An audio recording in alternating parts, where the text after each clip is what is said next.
All right, so everybody, a warm welcome to the semifinals here in Next Generation Water Action 2022, with a focus on the water challenge together with Grundfos. Welcome to the students and the student teams, the supervising professors, the jury representatives and others joining in, and not at least the representatives of the water challenge from Grundfos. We are right now live streaming here from the Innovation Hub at the Technical University of Denmark, DTU Skylab. And it's afternoon here, but also want to greet and say very good morning to the teams joining in from Mexico. I know that it's very early on your side at the moment, so thank you for also being together with us now. My name is Marie-Louise Larsen. I'm a project manager here at DTU Skylab, but also for the Next Generation Water Action Initiative. And I'll be facilitating the next 1.5 hours together with my colleagues Lisbeth and Björkvin, that's together with me here at the studio. Today's purpose is to give all the student teams who have been working since February on the water challenge brought forward by Grundfos the platform and opportunity to present their perspectives and ideas to the challenge representatives from Grundfos, to the jury panel, but also to inspire across the student teams. You all started with the same challenge in February, and from what we also know is that you have taken very diverse and sometimes complementary point of departure in how to strengthen the challenge and work around the challenge from your background, from your nationality, but also the way that you have been given support on a national level. So today, I'm going to have a joint welcome here together with Grundfos, and then we're going to set the stage for the 5 teams to be pitching the ideas. This we're going to do by showcasing the videos, have a 30 minutes live pitch, and then a 4-minute Q&A session. And this is all going to be facilitated by my colleague Björkvin, and we're quite experienced because we have actually done already 4 semifinals today for the other 4 water challenges. So we're really excited to also conclude the day today with the water challenge focusing on the water challenge brought forward by Grundfos. I also hope that you're going to stay tuned in the end where we provide an unfacilitated open networking session where we have designed 5 breakout rooms, each representing one of the student teams. So this is also an opportunity for those of you that are joining in, both from Grundfos and other places, to connect with the teams and maybe give them a little bit of feedback and sparring along the way that we cannot do within the facilitated pitch session. And that's basically it. So the next slide is just to showcase a little bit the journey as it's been until now. From our side, it took point of departure in 5 formulated water challenges together with our international partners that we have coupled with a total of 22 student teams from all around the world. These are students that are based in either Denmark, India, Kenya, Korea, or Mexico, and also represent diversity in skills and cultural backgrounds, which is exactly the point, to inspire but also share across nationalities how we onboard and bring our competences to define water challenges that are all communicated and collaborated together with our partners. This has been a journey that we have been facilitating from our side, and that has both been represented through virtual boot camps where we have looked at guiding the teams from understanding and navigating into the challenge to also ending up today having both a video and a blog post to present to the challenge partners today. We have also collaborated with a lot of experts in terms of bringing on their skills and network and organizations to accelerate and inspire these teams. Some of the student teams have anchored it within formalized courses. Others have worked in other setups at the universities. And that's also for us been a extremely valuable learning experience on how to support these journeys going forward. Today is not marking the end, but more an important milestone going towards the multi-hub finals that will take place on Thursday. And as you can see from the images here, a lot of the sessions and boot camps is not only been us trying to support and provide inputs, but also been carried out by different partner organizations and experts along the way. We've also been very happy to have a partnership with IWA Young Water Professionals. So we have had a national representative from each of the countries that have been supporting the student teams at the country, working with different water challenges to basically mobilize their network, but also their own skills in providing input and sparring to the teams along the way. As the next slide indicates, this is also something that's possible not only from a resource point of view, but because we're working with a number of organizations that are very active within the water sector to bring the relevant sparring also across sectors in this journey. Right now, we have very busy partners in each of these countries, especially the Danish embassies and the universities that are planning and preparing for the multi-hub finals next week. The multi-hub finals is an event where we will have a national event at each of the countries that you are all invited to join. I hope you have signed up. Otherwise, we're going to share the link also today in the chat. So it's an opportunity to also unite and join in person, meet the other students and the partners from your country that's been involved in this initiative. And of course, it's going to be the platform for 10 finalist student teams to be presenting, to also be winning the opportunity to go to the IWA World Water Congress that takes place here in Copenhagen in September. Behind the scenes, we've also had a project team anchored here at DTU Skylab together with the Young Water Professionals Danish chapter that has providing a lot of coordination and backside planning together with a lot of you. And it's an incredible learning experience to be part of. And thank you all for also providing us continuous feedback in terms of how this experience is, because that's also where we can make sure to tailor and to adapt the program to have the highest value for our partners, but also as our students.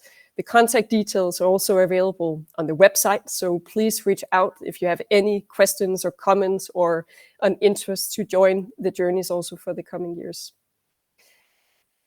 But the reason why we're here today in this semifinal is also that we have joined a strategic partnership together with Grundfos to set the direction and the point of departure in a water challenge that have been co-designed and co-created together with experts at Grundfos to provide a direction for the 5 student teams that in a moment is going to get the chance to share their perspectives and ideas to the challenge. But before that, I also just want to help all of you familiarize yourself with the virtual emojis on this live streaming whereby platform.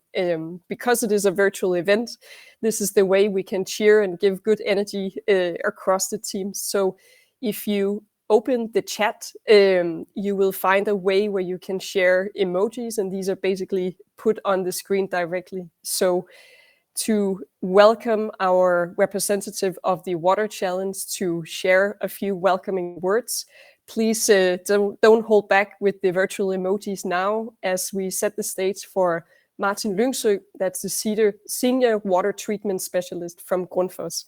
Martin, welcome to you, and I hope you will help me kick off this semifinals event. Yes, thank you very much. I hope you can all hear me.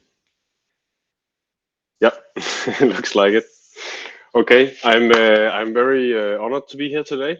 First of all, as Marie just said, I'm from Grundfos, representing our challenge here today, and I'm actually also joined by Carolina today. So I would like to first of all welcome all of you to the semifinals today, challenge partners, guests, and of course also all the students that will be presenting here today. So first of all, I would like to maybe put a few words on Grundfos and what we stand for. I guess most people actually know Grundfos as a pump producer and only that.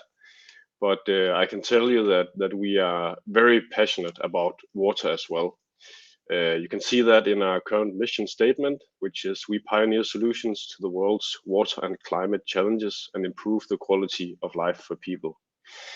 Furthermore, we have, of course, also committed ourselves to work on the sustainability development goals, namely number 6 and number 13 on sustainable water sanitation and the climate change. The Paul Due Jensen Foundation that owns Grundfos also has, as an example, donated around 12 million euros to water-related projects in 2021.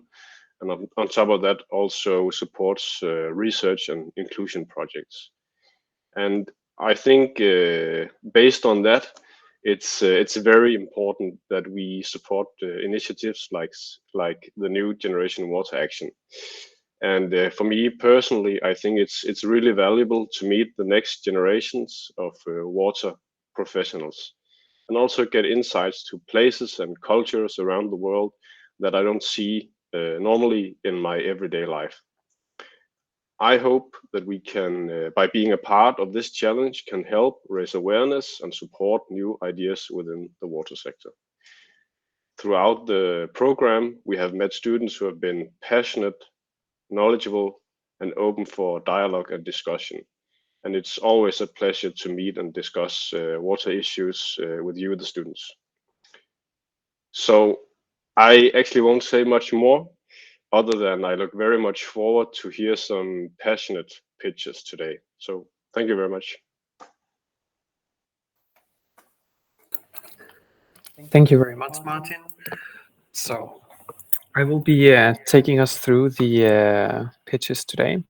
And before I do that, I just want to give a little bit of more introduction to the jury members. So we have two representatives of Rampel here today. Grundfos. Rampel was this previous one. Martin, who was just talking, and as he mentioned, his colleague Carolina, who's a chief entrepreneur, or I think it's more intrapreneur at Grundfos. And then to represent a young water professional, we have Aurora joining us from Mexico, who has been also part of mentoring student teams throughout the semester.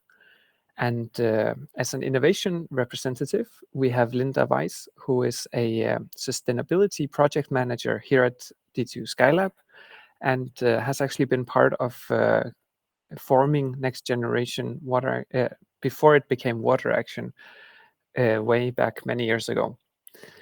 And to represent a research perspective, we have invited Hans Jørn, and he is a professor and head of section in water technology and processes here at D2 Sustain. So very related to this this challenge. And throughout the pitches today, we will have 5 pitches in total, where we'll begin with Team India, and thereafter Team Kenya, and followed by Mexico 1, Denmark, and then Mexico 2. For each of the pitch sessions, we will play the video, which is a maximum of 4 minutes long, whereafter the team will have 30 seconds to give a live pitch. During these 30 seconds, or like during the time, the 30 seconds start when you start talking, and there's no timer here, so you might want to have your own phone if you are afraid of overgoing the time. But if you do, I have a little bell and we'll let you know. Then we will have a Q&A section where the jury can ask you guys some questions, and there are 4 minutes dedicated to that. And then, of course, we'll have a big applause after each session. A little bit about what the jury will be evaluating after. There are 6 criteria where they will be looking at the novelty of the solutions, or with other words, how innovative they are. They will be looking at the future potential of the solution, their sustainable impact, and they will not only be looking at the pitch, they have also reviewed your blog post. So those are also included in the scoring. And your performance during the Q&A session will also be a part of the evaluation. And then last but not least, your acceleration potential, how well we see this idea accelerate further. The outcomes of today is that there will be chosen 2 finalists from each country to continue to the multi-hub finals, where they will be competing for a scholarship and invitation to the International Water Association's World Water Congress, which is happening here in Copenhagen in September. Today, we will also find out which teams are to receive the acceleration scholarship, but we won't tell anyone until the multi-hub final. So be sure to come there. Both the finalists and the winners of the acceleration scholarship will first be announced there. And then there is an additional award that can be given by anyone, because you can award your time for helping the student groups progress. So awarding them a mentoring session or a feedback session. And you can do this by clicking the link underneath the video and filling in a form that we have created. I am now gonna proceed to the video pitches, and as I said, we will be starting with Team India, which includes Anik, Prithvi, Sai, and Shivani and Jaswin. And just with the pronunciation. oh, and just to apologize on beforehand about the pronunciations of some of the names, but I feel like I have a green card since I also have a very hard to pronounce name. So No, you did a really okay. good job. I'm really appreciating that. I can't earn my video on the job. I'm really sorry for that. Yes, I'm gonna mute you again, Anik, until the video has passed. So now I will be playing the video for the first team, and you just get ready to unmute yourself when the video has played.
Can you say that? Oh wait, sorry guys. Seems like it's lagging a lot. I'm just gonna refresh my my connection here.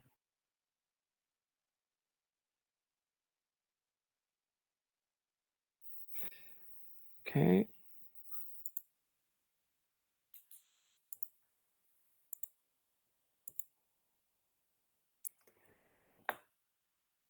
Let's try once again.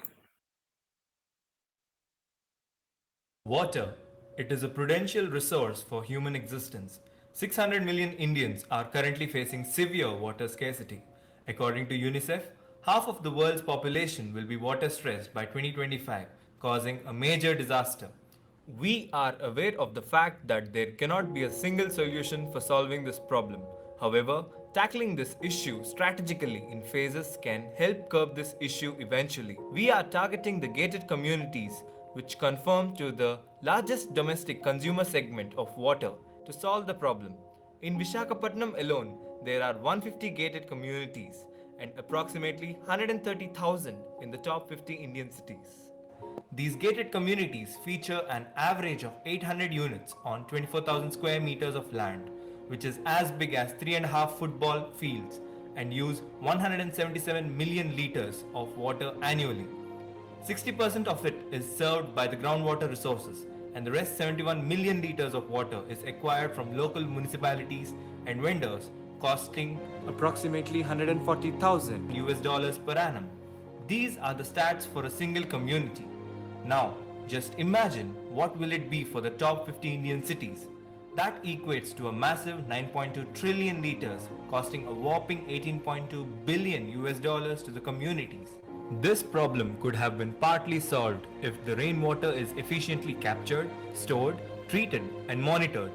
Currently, one-third of the catchment area is utilized by internal areas such as walkways, jogging tracks, roads, and play areas. But unfortunately, rainwater from this region is diverted to a stormwater sump, which is then drained into the sewers. Why are they emptying this water? After interviewing around 120 builders, engineers, residents, and maintenance staff, we found that they were doubtful of the quality and unaware of the quantity of this water, which could have prompted them to reuse this optimally. There are no commercial solutions addressing this issue, and their focus is on rainwater storage rather than filtering and monitoring. These systems are large and cannot be retrofitted into the current architecture. Ours is a compact retrofittable system that fits into the stormwater sump, where it filters and enriches the rainwater. It has several features that helps enhance user knowledge and confidence in rainwater collection and reuse it, minimizing the installation and maintenance hassles while increasing product life expectancy. It wirelessly sends the data to a dashboard run by the community's maintenance staff, who can make informed decisions on water usage for car washing, landscaping, and residential cleaning. We created two 5-liter scale prototypes with 3 enclosures: screening, filtration, and buffer storage. The later one is more retrofittable and modular, and a dashboard with color coding, which is based on end user feedback, making it intuitive for maintenance employees. Our system can save on an average 4.3 million liters of water per year per gated community. This equates to 6.1% of the community's supplied water, saving them around $8,500 annually. If this approach is implemented in India's top 50 cities, it will save 550 billion liters of water, which translates to $1.2 billion. Our solution is also aligned with national initiatives like the Jal Jeevan Mission and also contributing to several UN SDGs. Over the next 6 months, we will standardize and develop our MVP before starting sales in December 2022. A grey water system R&D will commence in April 2024 and MVP will be ready to go by April 2025. Hydrogravitricity is a diverse group of enthusiastic students from engineering and science backgrounds, supported by multiple student, faculty, and industry volunteers.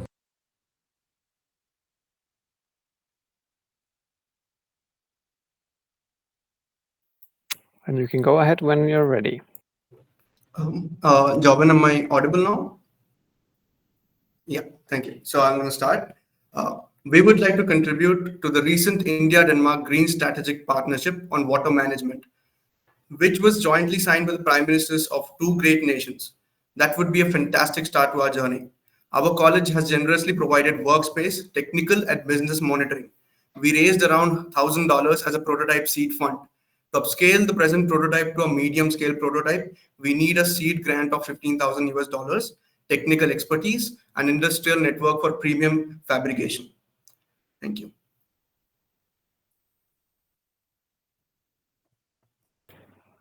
Very nice, Anik. And now it's the jury's turn to ask some questions. And you might have noticed that one of the emojis that is available is raising a hand. So that can be a very good indicator if you have a question. Carolina. Hello, and thank you. My initial question after seeing the video and reading through your work was, has anyone expressed wanting to be a pilot customer already in something like this? Yes, and we have one site ready nearby the campus that we reside, and they are ready to test our minimum viable product, which will be done within the next 3 months. And they are ready to test out our product and upfront as well. They're ready. Yes.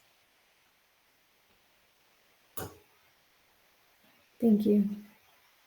Very nice. And then Hans-Jan, you have a question?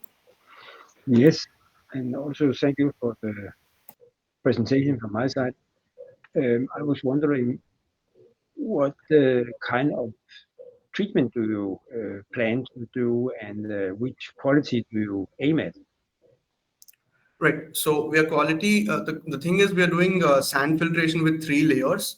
Right, there are 3 grades of sand, and there is going to be quality monitoring, and we are also planning to add UV filtration at the end if this is going to get us more of domestic water supply. But right now, as per our survey, the water quality is not good enough psychologically for people in the nearby areas to use it for domestic purposes. So they're going to use it for primary washing purposes. Hence, we do not require UV filtration, and we are going with basic sand filtration and charcoal-based filtration. And yeah, that is the filtration that we're going with. I hope that answers the question. Thank you. Yes. And we have time for additional questions. Aurora. Yeah, thank you. You have a great work here. And as I was seeing the picture, the figures of your prototypes, the first one, the second one, and I wonder if you can visualize your idea, this device, in other circumstances to adapt to another opportunities to save water through this prototype that you have visualized in like this. I'm sorry, I couldn't understand the question. Really sorry. Could you just repeat that? Sorry. If you think or do you visualize your idea, this prototype, this filter, I mean the main part of your project, working in other circumstances?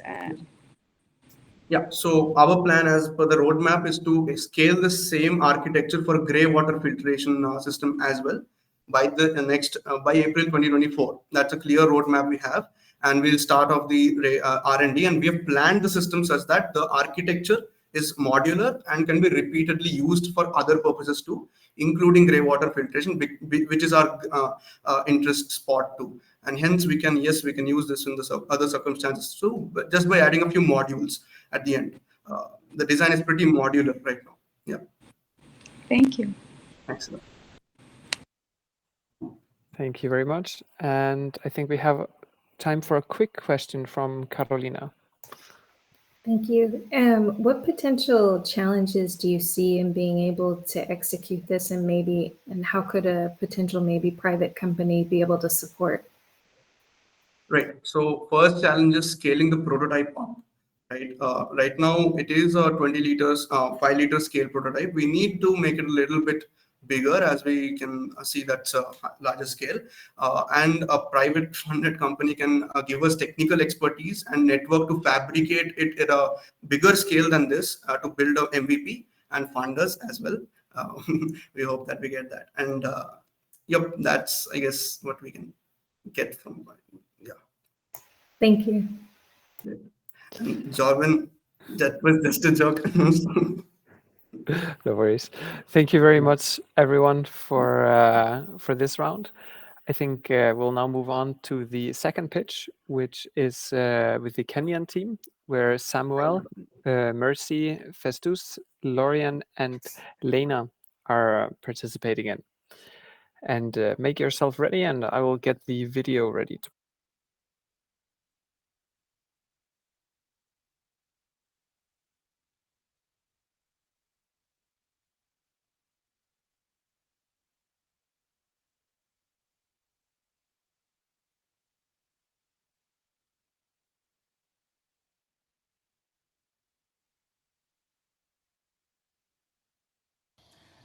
Have you ever walked into a city or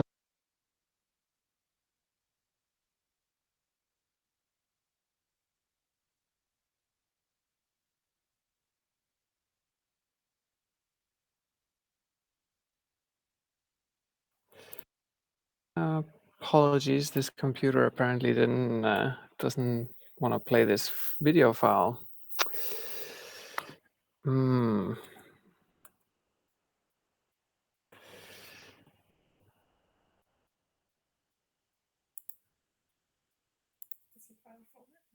Yeah, I think it's Apple format, if I saw it correctly. Yeah, we're trying with a different browser here. Okay, I think we're gonna change the order a little bit while I fix this problem. So if Team Mexico 1 would instead get ready, where we have Leonardo, Carlos, and Fernanda, and I'll start your pitch first. Sorry for the inconvenience.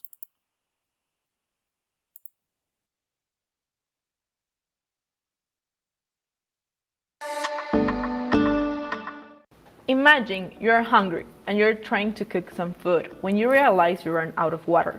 And not being able to open the tap and continue cooking, you will need to take a 20-minute walk with containers to a nearest source of water, hoping it's clean.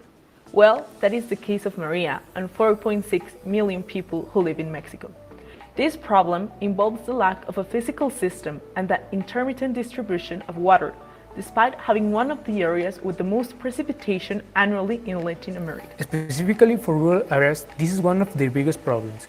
People living there need to look for another source of water, such as water trucks or manual extraction for superficial water bodies, risking its consumption with bacteria and contaminants that can be harmful to people's health. Considering this, we developed a rental solution. We introduced HAWA integral water treatment, an ecotechnological system that harvests rainwater and through a biofilter provides clean and potable water for people in rural areas. By coding a program, we were able to realize that most of the southern states of Mexico are self-sufficient for 4 months only consuming rainwater. The system starts by collecting the rain by the house ceiling, which needs to be made out of aluminum, concrete with a roof coating, or any material resistant to water seepage. The rainwater will be transported to the leaf's filter, which prevents the passage of large contaminants. Then the water will go through the first rain filter, where the first liters will be discarded since they are the most contaminated. Once the container of the first rain filter is full, it will close automatically so the new water will continue to the granular biofilter. For the development of the biofilter, gravel and sand from the same area will be used with the purpose of non-contaminating and facilitating maintenance for users, as well as its economic feasibility. This is a system designed by us, where water purification is made by a biological layer that forms on the surface of the sand. As the water passes through the filter, microorganisms there dissolve the contaminants and the suspended solids are retained due to the gravel and sand of different diameter. The water will exit at the bottom of the tank through a PVC tube flowing into the storage tank. The water that comes out of the filter is considered to be acceptable quality for consumption in accordance with the Mexican official norm.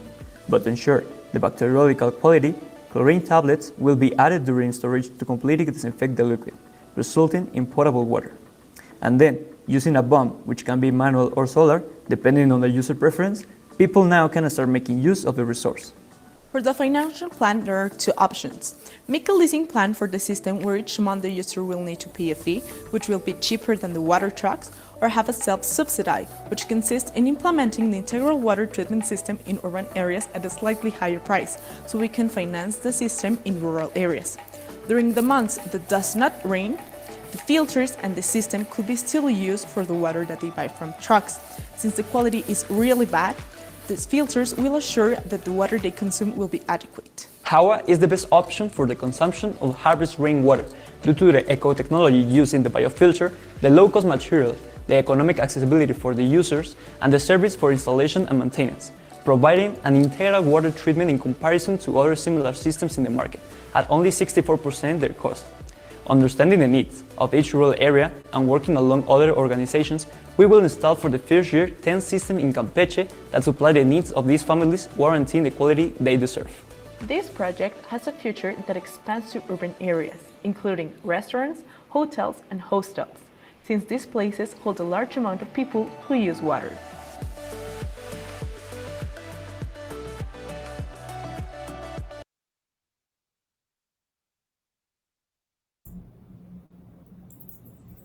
Very nice, guys. Go with the live pitch whenever you're ready. Living in a country that has a big contrast to our water resources and knowing that there are states about to get to the day zero, we realize there isn't enough infrastructure to have a sustainable use of water. This increases the inequality between the population, which is a big social problem. We are the HAWA team from Mexico, and we challenge you to join us and help existing homes in low-income communities have a basic human service being sustainable. Thank you.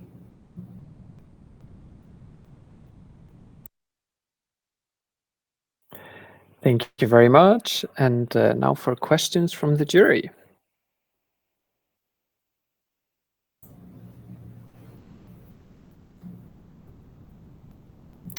Linda will go first.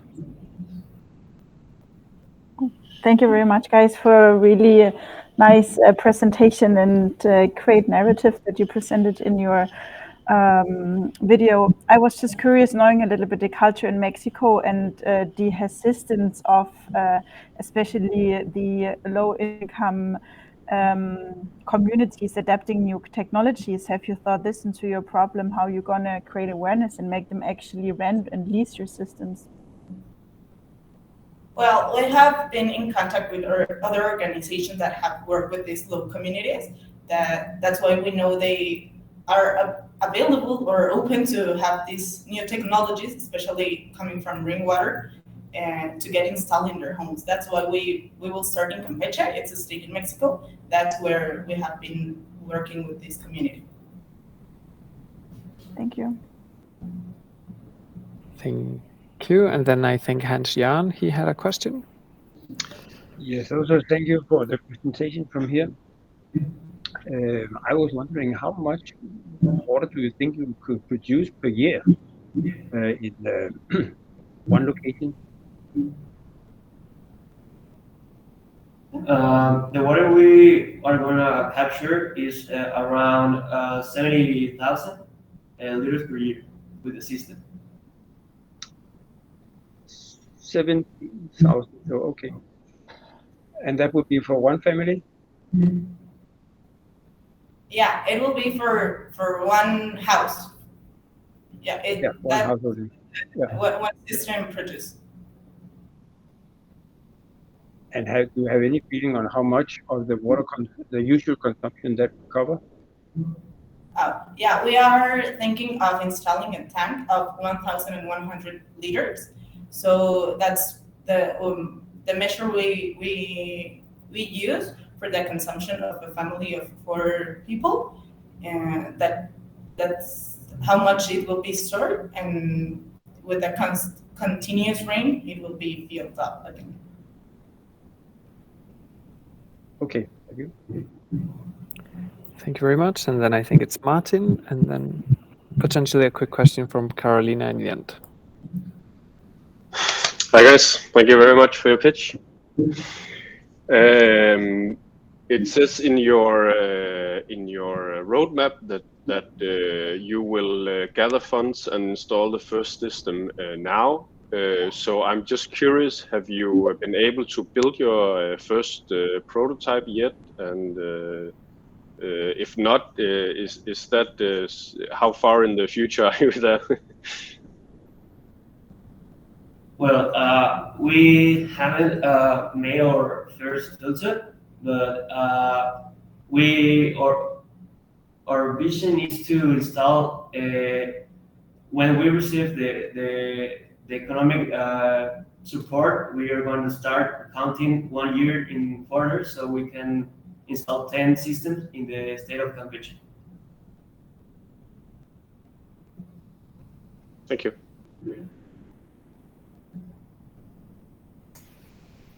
Thank you for the pitch as well. Were you guys envisioning this as being a do-it-yourself system, or were you going to be requiring individuals with some type of expertise to set this up? For the filter, the granular biofilter, we will make it, but for the other systems that we will be using, we don't need a specialist to install it. We can do it ourselves, but we are not going to produce that stuff. Thank you.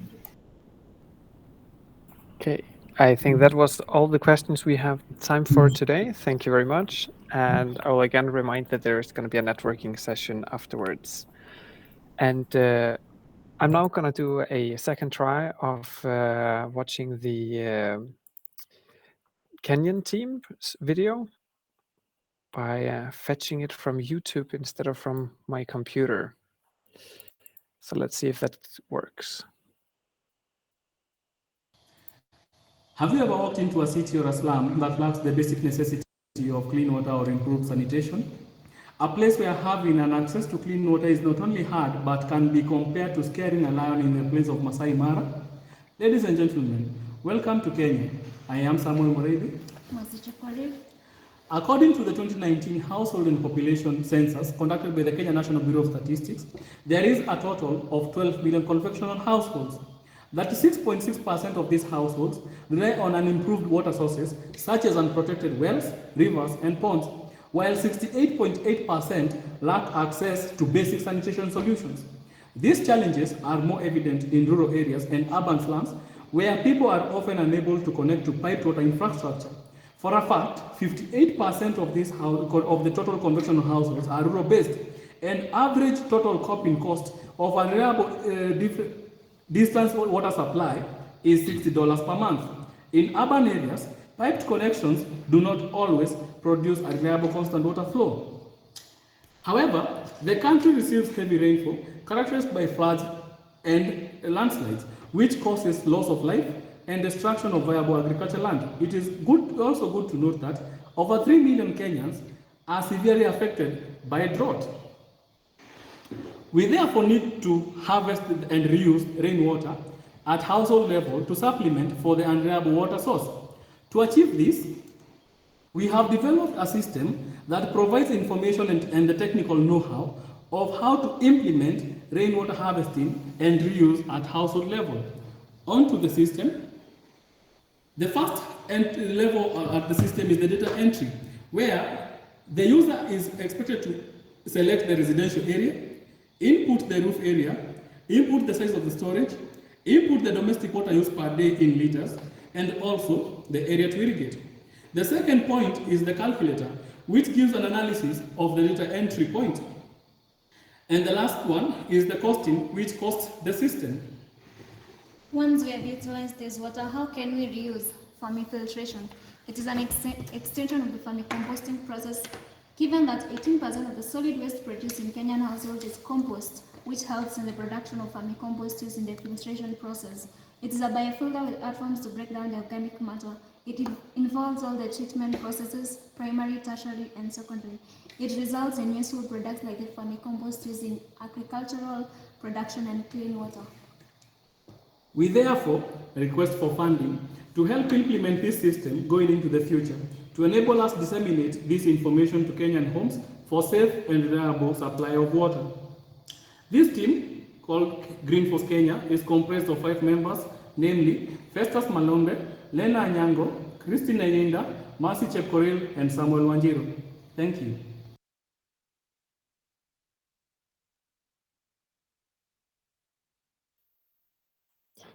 Very nice. And guys, whenever you are ready for the live pitch. To make existing homes retrofit for utilization of rainwater and wastewater reuse, we propose the adoption of Kilimo Erevu, which is a system that provides information on how to harvest rainwater, use it, and recycle the household wastewater using vermifiltration, which is a system integrated with Kilimo Erevu. Thank you.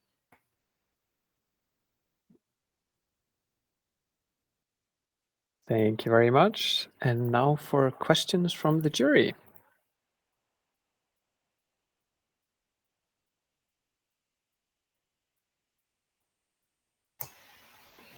I can go, if possible. I actually had a question with regards to how would you gather the data, and would it be, are you looking to actually make it into a platform? If you could maybe talk a little bit more about that.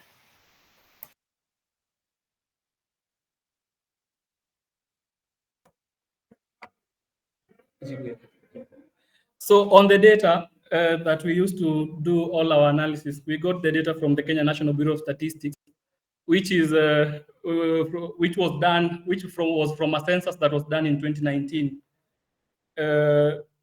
In terms of the data that is used in the data entry point of the application, that is from the end user.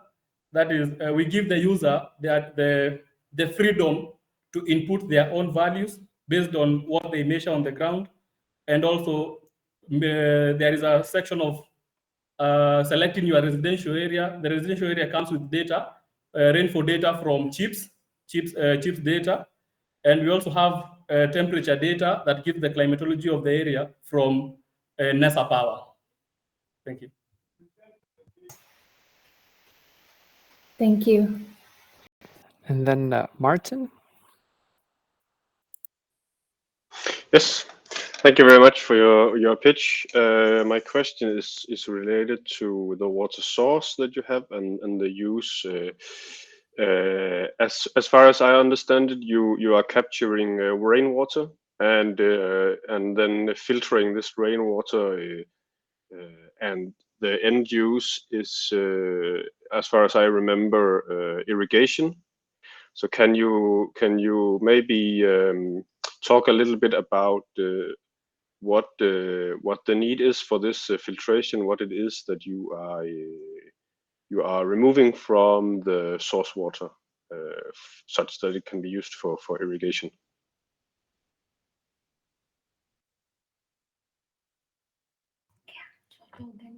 So generally, after we collect the rainwater, we store the rainwater, then it is used at the household. So what we are using is the wastewater, also from, let's say, a kitchen or laundry water or bathing water. We filter that water, and now how to use it. We also give the end user the freedom to choose how to use that water. It can be used maybe for in toilets, or you can use it in your kitchen garden. So what we are removing from that water Organic matter. is breaking the organic matter in that water using the vermifiltration process, which involves something we call vermicomposting.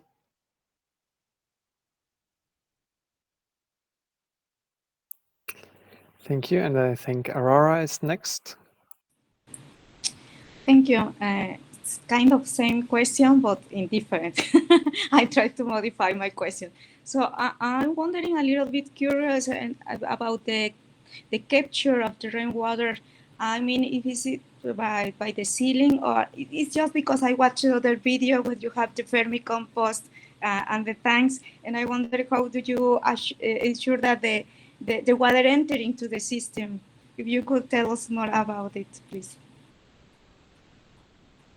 So to just tell you about the system, it all starts from the roof. It doesn't matter the type of roof or the shape of the roof that you have. The application, the system, the Kilimo Erevu system has a section of Google Maps where you have two ways of inputting, choosing your roof area.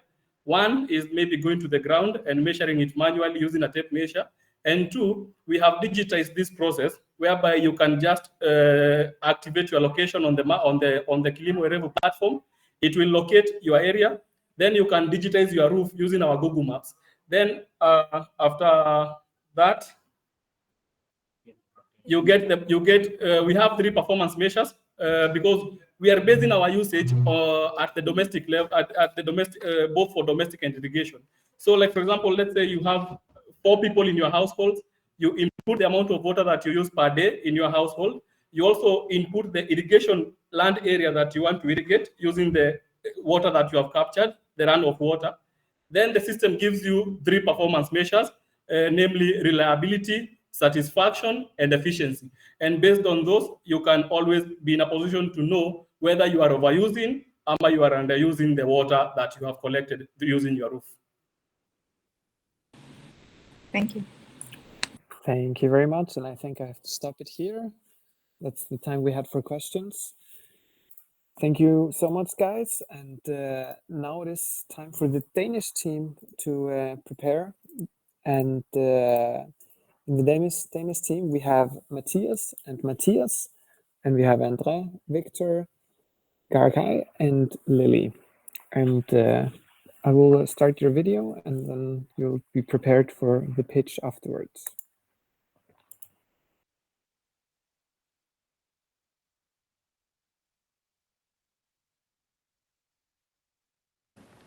Hi everyone, we are EFITAP and we're gonna make you use water smarter. Do you know that we can waste up to 39% of water due to overuse? That's huge, no? But the tricky part is that we did a survey and it turns out that more than 50% of people, they don't know about their water consumption. So how could they know if they consume too much, right? Even worse, 70% of them, they would want to reduce it and they are ready to do some effort for it, but they don't because they don't know how much water they consume and they don't know how to reduce it. But at EFITAP, we have the perfect solution for them with our smart water meter that you can so easily install on all your faucets and shower devices. Then you can start measuring how much water you consume through these devices, and then you can track it on your phone and know how much hot water you consume and how much cold water you consume. Then you can start receiving feedback and advice about your water consumption. At EFITAP, our goal is to raise awareness about water consumption and to give the user the power and knowledge to actually reduce it by themselves. We also create value for water utilities because we want to provide them with the consumption data and trends and sell it to them. Our solution is really great because you can keep track of your progress and compare your consumption with last week, for instance. And you can also know how much money you have saved since the beginning, which is a great way of keeping you motivated, right? And if it's not enough, we still have our leaderboard where you can compete with your friends. Our solution is really great and we have a lot of traction from different perspectives for it. First, from the people perspective, we have tested our solution with end user and more than 55% of them would be interested in receiving feedback about their water consumption. And more than 65% would check their water consumption regularly. Now, on the company perspective, we have been in a really close collaboration with a faucet manufacturer, which is FM Madsen. And they love the idea and they want to be the first one to sell it. And finally, we are also really aligned with government policies regarding targets for sustainability because they want to have more data for the water sector in Denmark. Now, regarding the business model, we are B2B, but also B2C. So basically, we're going to sell the hardware to distributors, but we are also going to get some money from the end user because we have a premium version on the app. We also have a leverage customer data business model because, again, we want to sell the data to water utilities. Our target customer is between 20 and 40 years old and is environmentally friendly. And target market would be European countries with water scarcity, but also the Nordic countries for the sustainable mindset. And all of that, it's more than 90 million people. Now, regarding the competition, what you need to know is that we have built the EFITAP solution by combining some great features from different solutions and leaving the bad ones behind. So basically, we combined features such as remote monitoring, retrofit, or consumption tracking. And we had this really unique feedback feature that I've been talking about in order to really differentiate from our competitors. Now, our plan for the future is to start by developing the device for the faucets. And then we're going to launch a crowdfunding campaign in Spain, Denmark, and France in order to identify a beachhead market. Then we want to launch the product with the beachhead market and then extend it to other markets later. After that, we want to develop the product for the shower and then start selling the data. And that's it for us. And now you can watch our video for the tech demo.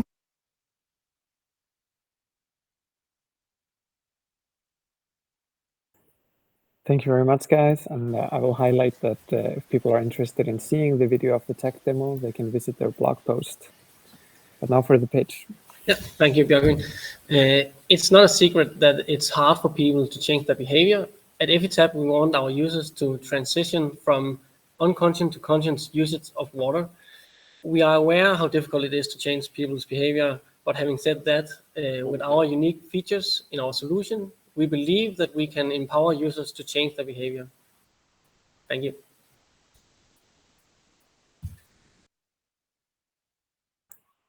Definitely within the time scope. Thank you very much. And now 2 questions from the jury. I see Hans is already ready. Yes, and I would have kind of 2 questions. The first one is, how far are you with developing this app? Do you have a prototype or is it, how far are you with that? And the other question is kind of more technical because you are mentioning this with the rotator and the magnets, so you can measure. My question is actually, you can measure, of course, the volume, how much water is being used, but do you also measure the flow rate and do you use measure both the volume and the flow rate, or you only focus on the volume? You can answer the question, and I can answer the app thing right after. Yeah, go ahead. Oh. So for the last question, so right now we are most focused on the volume, but for the mechanism, when so we measure the turns that the propeller do, so it would not be difficult for us to also know the flow rate. But for right now, the thing that it gets out of the tech demo is just the volume, but we can put it to a flow rate pretty quickly. So yeah. And regarding the app development, we haven't done any programming. We have a mock-up of what the app could look like, but that's it for now. Thank you. I have a two-part question, if possible. The first is, how will you continue having users engage with the app? Have you taken any consideration into that? Yeah, I can answer that. Basically, the design of the app is based on behavior change design. So there are different things to take into account when you're trying to change behaviors. And the main part is incentives.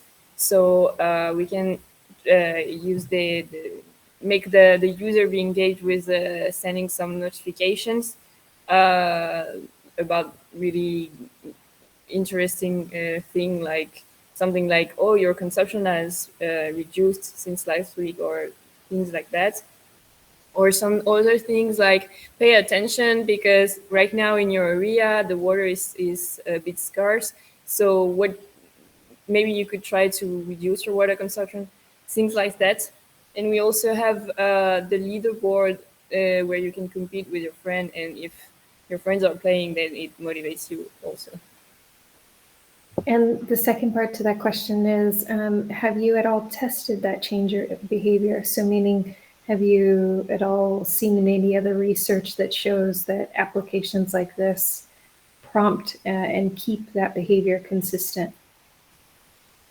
Not particularly, like we don't have like real life examples, but it's really based on the theory of behavior change, and like it follows the guideline and the methods basically. But testing would be in a further step of the project, obviously. Thank you. Thank you. And I think we can take a very quick question from Martin. Yeah, you mentioned in your blog post that you will classify the consumption data based on a deep learning model. Is that something you have looked into, worked on, or is that something that is planned for the future maybe?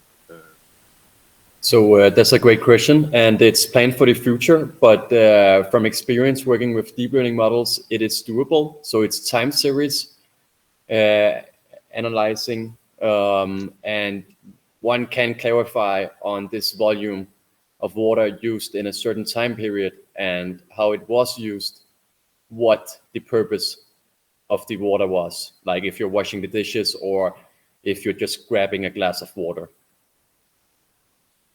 Okay, but you have not tried with, for example, made some data sets and tried to run a model on it and see what you could get out of it? Not currently, but that is the next step. Okay. Yep. Thank you. Well, thank you very much for the questions and answers. We're now going to move on to the last pitch of today with Team Mexico 2, which includes Naomi, Paula, and Jose. And you guys can get yourself ready for the live while I will get the video ready.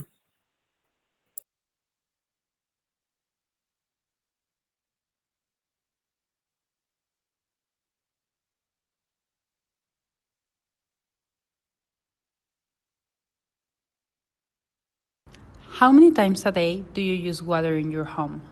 Now, tell me, what will happen if we run out of it? Water scarcity is a problem we are facing in our present. a reality in which many people live day by day. In Mexico, for example, in the city of Monterrey, the citizens are experiencing a water crisis, where the supply of this resource had to be strictly regulated.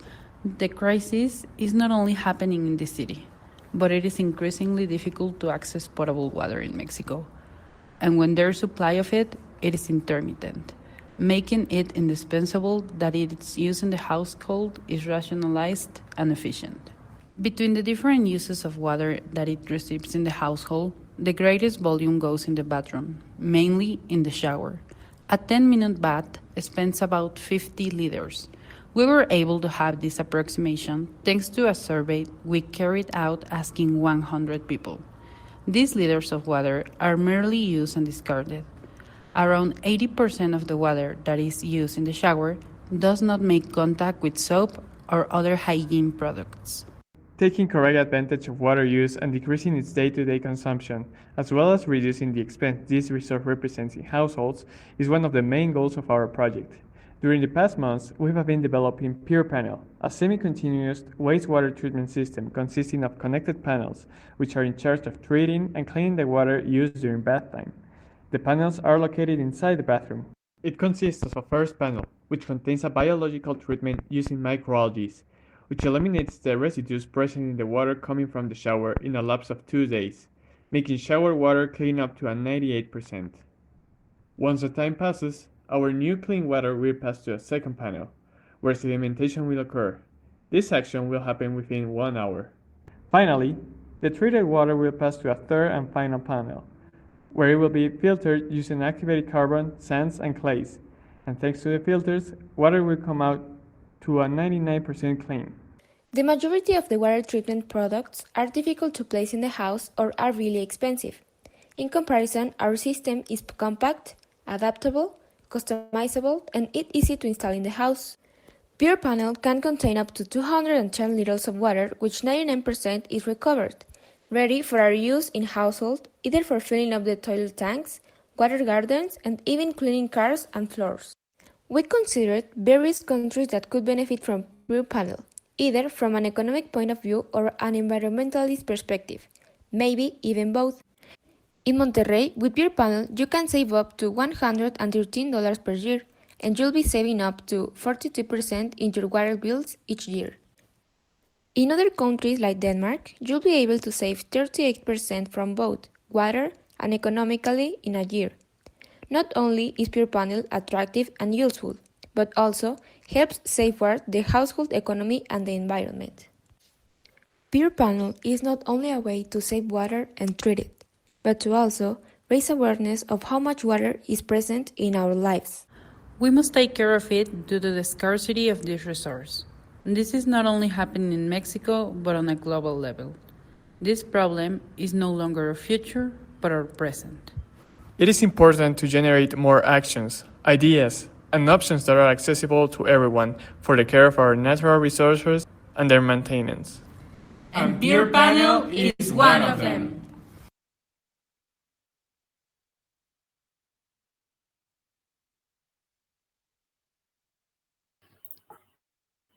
Okay, guys, we are ready for the live pitch whenever you are.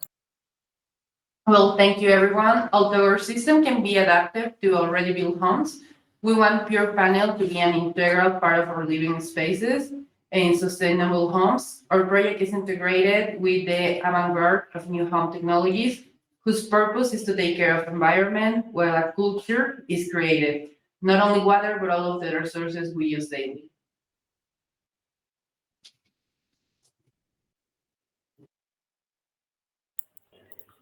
Thank you very much. Excellently timely. So now for the questions from the jury.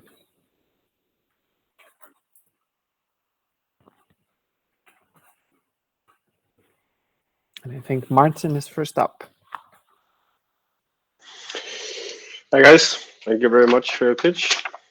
I have a question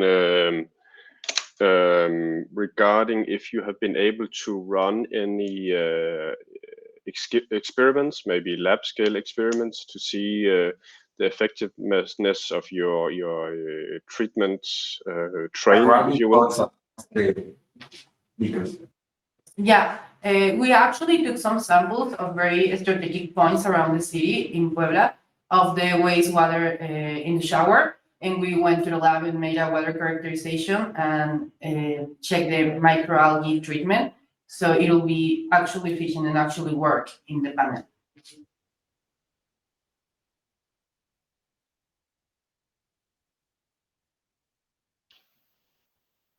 And Hans? Yeah, thank you for your pitch. I understand that you have this idea of storing some of the recovered water in these panels, maybe while treating them or after they have been treated.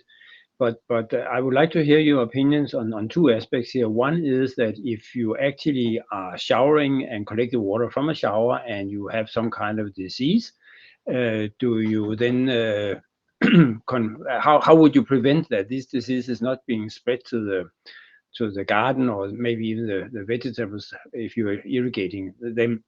And the other thing is, if you actually are storing water in the panels, how would you prevent that bacteria growing while you're storing the water? Well, first, for the first question, it will have to be like a very great, say like that, disinfection process for it to, in case the water has some kind of disease or like any other kind of bacteria. And in the storage part of the panel, we think it's more effective to use it like right after it comes, because that's what we want. We want people to use the water as soon as it comes for them to use it for their activities, for like we said, for the toilet, for filling up the tank toilet, or maybe for cleaning floors. Even we were thinking about using it in the washing machine. It can be used to even wash clothes.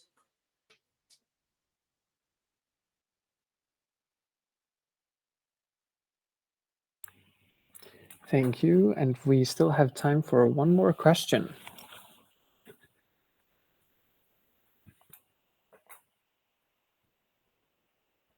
I can throw it out. Are the microalgae farmed or grown, or how are you looking at sourcing those? Or, Yeah, microalgae during inside the panel, they start to grow when they consume all of the nutrients the water has in its way alongside how do you say alongside with the shampoo and all that stuff, they nutrient themselves and they start to grow, and then they start they start to harvest themselves. so you're going to actually use the panel to both grow and then use it to filter. And okay, perfect. Thank you. Yeah. This was very swift. I think we can take a quick question from Hans as well here in the end. Thank you. It is very interesting, this. And I actually would like to ask you, why do you choose to use microalgae to the rinsing instead of, for instance, bacteria?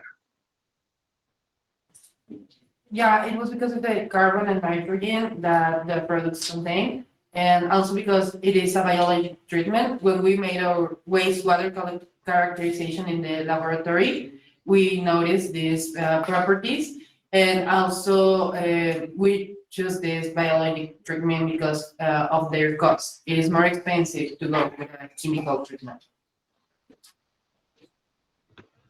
Thank you. Thank you. Another quick question and quick answer.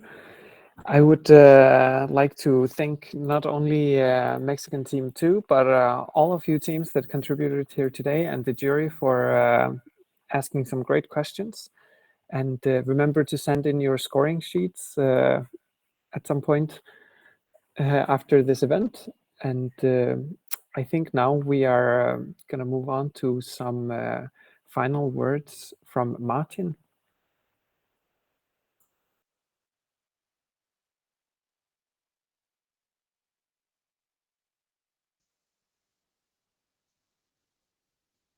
Yes, thank you.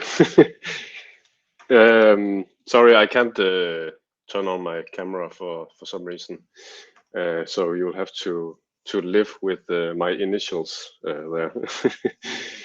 So first of all, as the challenge representative from Grundfos, I would like to thank you all for your engagement and your hard works working with our challenge. I think you all brought up some very inspirational ideas, and I think the jury will have a hard time choosing the two finalist teams. At least I know I will have a hard time. I think it's very inspiring to see the diversity in your solutions, and also to learn about the challenges you see within your different geographical areas. And when it comes to our challenge, your work and ideas will help put a piece in the puzzle that will enable a more sustainable future for the water sector. We hope that you got inspired to working with solving challenges related to water and resources, not only in this project, but hopefully also as the next generation of water professionals. We will encourage you to stay curious about water challenges we face in the future. It's a space where you will all be able to make a great impact, and where that impact is definitely needed. On behalf of Grundfos, I will once again say thank you for your dedication on board on our challenge, and for pitching your great ideas. You inspired us. Thank you very much, Martin, and thanks to all of you. I can just echo what you said, Martin, about all of you having more or less the equal starting point in a defined challenge by Grundfos, but you're really also taking this in completely different directions, and maybe some of them are even complementary, actually calling for holistic solutions to tackle the issue and the challenge that was brought forward. The journey is not ending yet. Some of you are also having exams coming up, and we have next Thursday the multi-hub finals, where we will also be announcing who is winning the Acceleration Award and who will be presenting on the global stage. This is also an opportunity to connect with water professionals and water stakeholders at the national hubs, so please make sure to sign up to be physically present there.